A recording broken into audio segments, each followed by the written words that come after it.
여기서 한번 법적인 문제를 한번 짚고 넘어가야 될 것 같아요. 이수희 변호사께 여쭤볼 수밖에 없는데 이 불구속 재판 결의안이 나온다고 하더라도 최근에 박근혜 전 대통령이 이제 불법 공천 개입 혐의로 해서 징역 2년 확정되지 않았습니까? 항소심에서도. 그래서 이게 이 상태에서 불구속 재판이 어떻게 가능한가 싶습니다.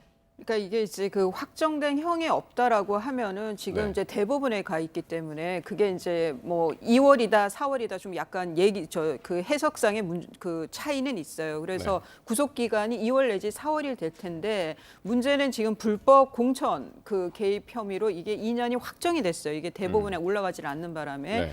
그럼 보통의 경우에는 그 계속 재판이 진행 중인 게 있고 그 범죄 사실이 있고 확정된 범죄 사실이 네네네. 있을 때는 이것이 이제 실형을 사는 거라고 하면은 실형을 살게 되죠. 형기를 살게 네, 되는 거죠. 네. 그거는.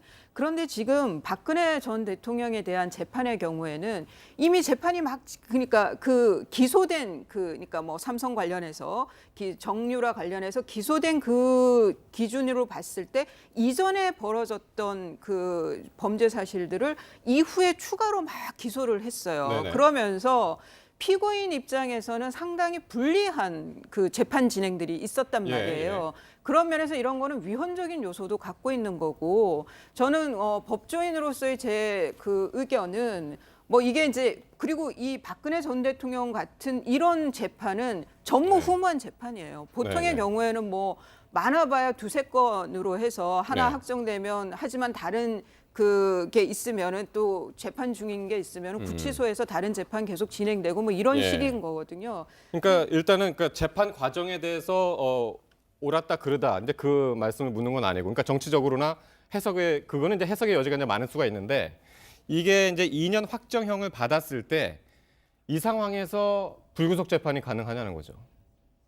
그러니까 그렇게만 물으시면은 네. 그러면 형기를 살아야 되는 거지만 문제는 이 불법 공천 개입 혐의를 윤석열 중앙지검장이 추가로 기소를 하면서 이게 보통 이런 경우에는 앞선 선고된 사건이 기다리고 있다가 같이 선고를 해야 되는데 그런 것들이 이루어지지 않았어요. 박 전 대통령 재판에서는. 그러면서 네. 결과적으로는 상당히 피고인에게 불리한 상황이 됐다는 거죠. 그리고 또 하나는 뭐 33명이 거의 종신형이죠, 알겠습니다. 이거는. 예. 그러니까 박 전 대통령이나 뭐 MB의 재판에 대해서는 이 그 불구속 수사 원칙도 있지만 형사소송법상의 피고인의 뭐 피고인 보호 이 원칙 하에서는 좀 반성해야 될 대목이 많은 재판입니다. 알겠습니다. 짧게 한 말씀 하면 이런 거 아니에요. 예. 지금 그러니까 분들의 뭐 서명까지 한다는 얘기도 있는데 지금 석방을 해줄 수 있는 유일한 주체는 법원이잖아요. 근데 법원을 상대로 정치적으로 고려를 해달라는 요구밖에 안 되는 거예요. 저 결의안은. 그래서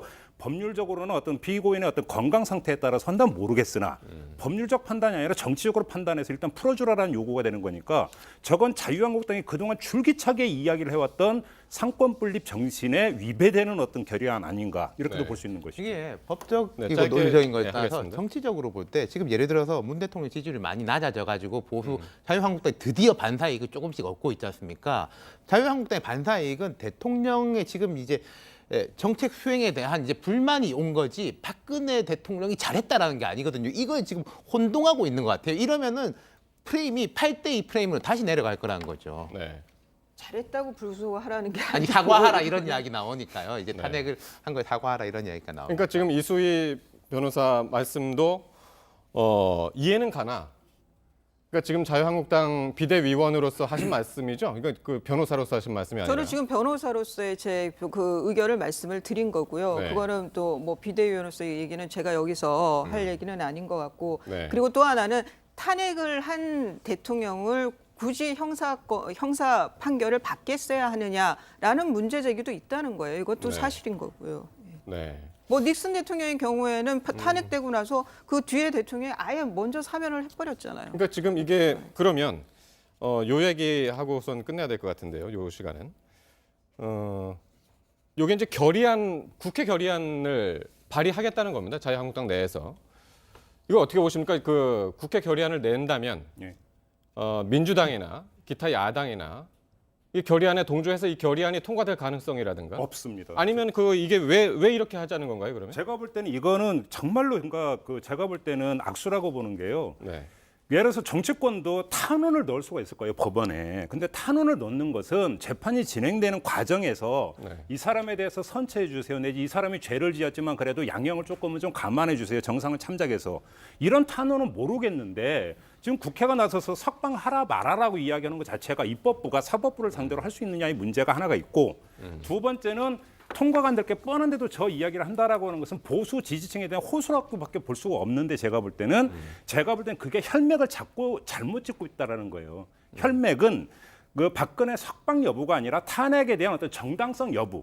이거에 대해서 어떻게든 설명을 해줘야 되는데 설명할 방법이 없어요. 자유한국당 안에서는. 지금 이게 그러니까 국회에서 결의하라는 게 아니고 한국당에서 결의안을 채택한다라는 것 같아요. 당 차원에서. 그러니까 국회 차원은 아니고 이게 결의안을 발의한다고 용어가 나와서요. 이게 국회 차원이 아닌가 싶기도 하고 그걸 한번 더 예. 확인을 한번 해봐야 될 것 그거는 같습니다. 한국당 성명이지 결의가 저 뭐 갈 이유가 없는 거죠. 그리고.